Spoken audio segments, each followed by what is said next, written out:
Bem-vindos à nossa quarta aula da matéria de Doutrina da Trindade. Então, continuando nossa matéria, nessa aula nós iremos ver sobre como entender uma unidade composta. Então, são basicamente dois ou mais elementos da mesma essência, ou que são unânimes entre si, que estão em harmonia. Por exemplo, homem e mulher são dois seres humanos, mas que ao casarem-se, tornam-se uma só carne, conforme Mateus 19, versículo 4 ao 6. Neste caso, significa que ambos devem viver dali para frente em unanimidade, um ao lado do outro, em completa harmonia e cooperação. Ambos tornam-se um só em espírito. Malaquias 2, versículo 14 e 15.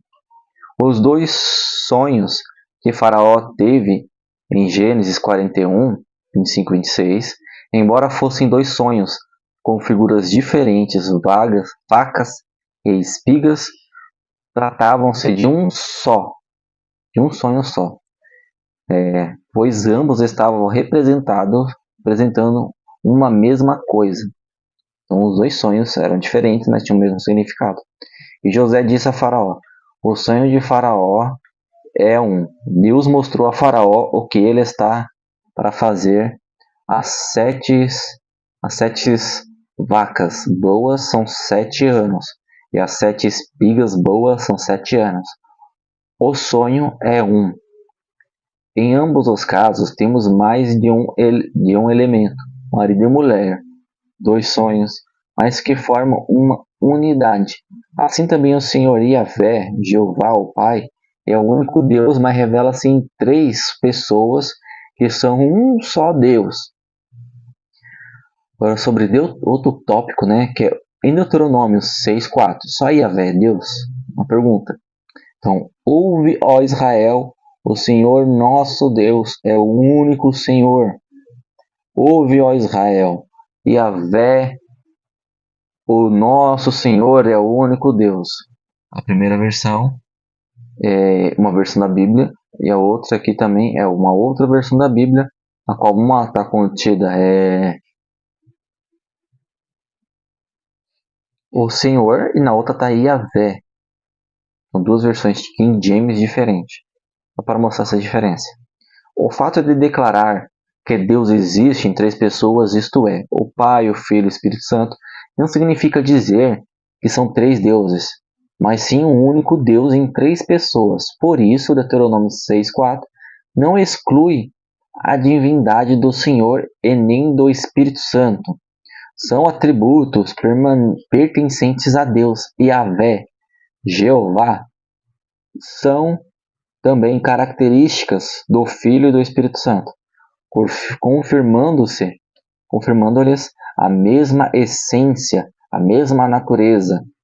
Vejamos também aqui embaixo na nossa apostila, Jesus Cristo é onisciente, isto é, sabe de todas as coisas, aqui está as referências bíblicas, é onipotente, isto é, tem todo o poder, é criador de todas as coisas, ele é onipresente, isto é, está em todos os lugares ao mesmo tempo, tem poder para perdoar os pecados, Marcos 2, versículo 3 ao 11. Ele é doador da vida.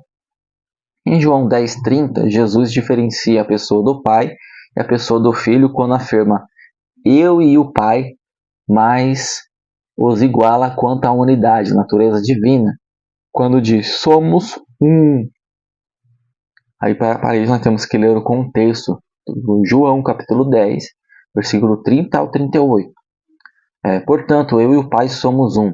Refere-se à unidade, à natureza divina de Cristo com o Pai. Justamente por isso os judeus quiseram apedrejá-lo, depois de ouvirem isto, e disseram-lhe: não te apedrejamos por alguma obra, mas pela blasfêmia, porque sendo tu homem te fazes Deus.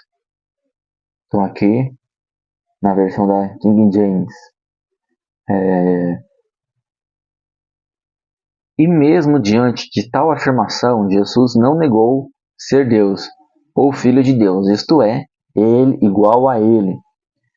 O mesmo acontece quando Tomé, ao vê-lo depois de ressuscitar, afirma: Meu Senhor e meu Deus.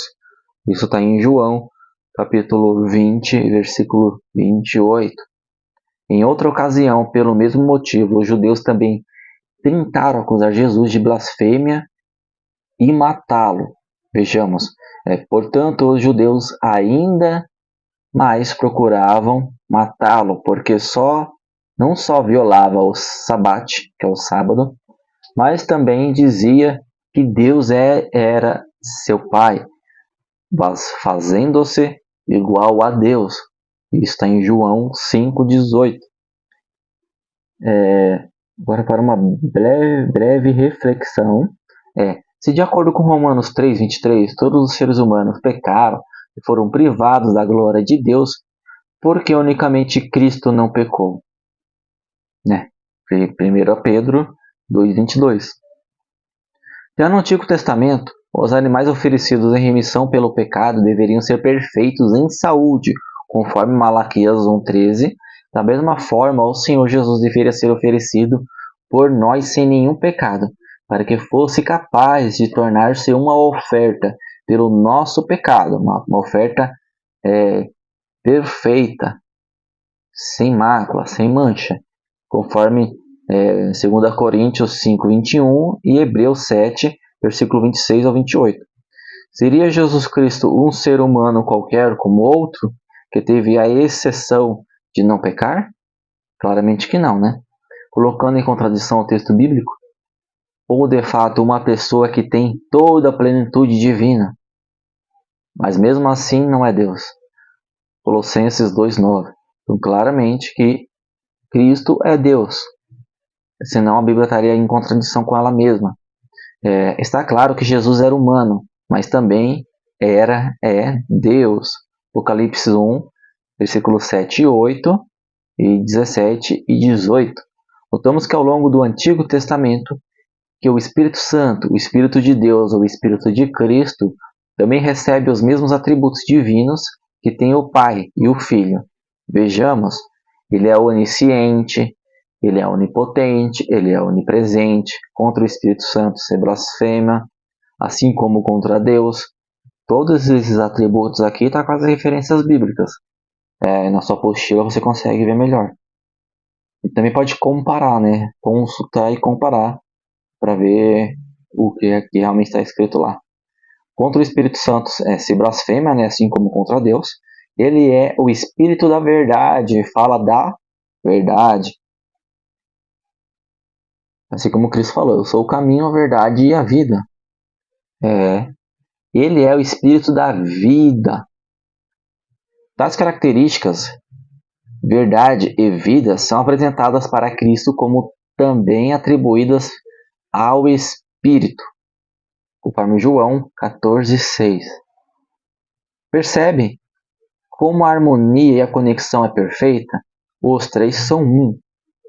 Portanto, o Pai, o Filho e o Espírito Santo são uma unidade divina, isto é, Deus, que está trabalhando em total harmonia, revelando-se para a humanidade, onde cada um exerce funções específicas no plano da salvação, que conhecemos da forma que ele nos revelou durante toda a história, vividas e escritas por seus servos reunidas na Bíblia Sagrada e confirmadas pela obra do Espírito Santo em nós.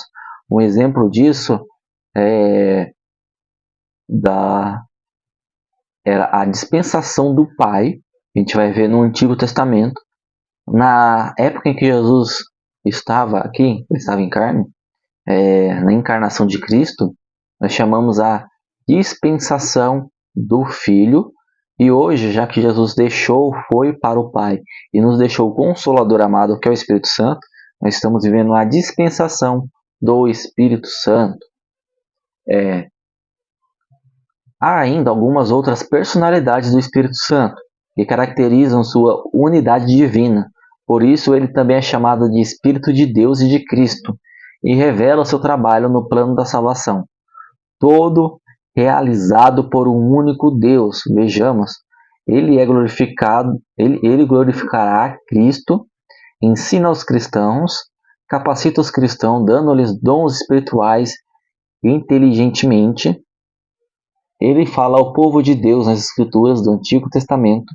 Ele fala para as 7 igrejas nas cartas do Apocalipse, inclusive nos versículos 7 e 17. O Espírito Santo fala como um recompensador e fala como Deus e Cristo em primeira pessoa. Ora, de acordo com Hebreus 11:6, Deus é quem recompensa os que o buscam.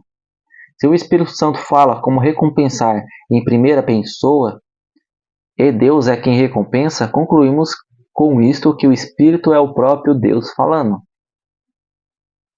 Tem pessoas que dizem que nesses trechos de Apocalipse citados acima é a obra de Deus, ou a força ativa dele falando por meio de seu poder, isto é, de seu Espírito. O Espírito Santo é comunicador, inspirador da mensagem divina, conforme 2 Pedro 1:21, pois como vimos mais acima, ele fala, ouve, ensina, glorifica, distribui dons, dá testemunho, sofre blasfêmias e também se entristece, entre outros também. Nesse cenário vemos mais uma vez que a unidade de Deus e sua insondável maneira de manifestar-se ao homem.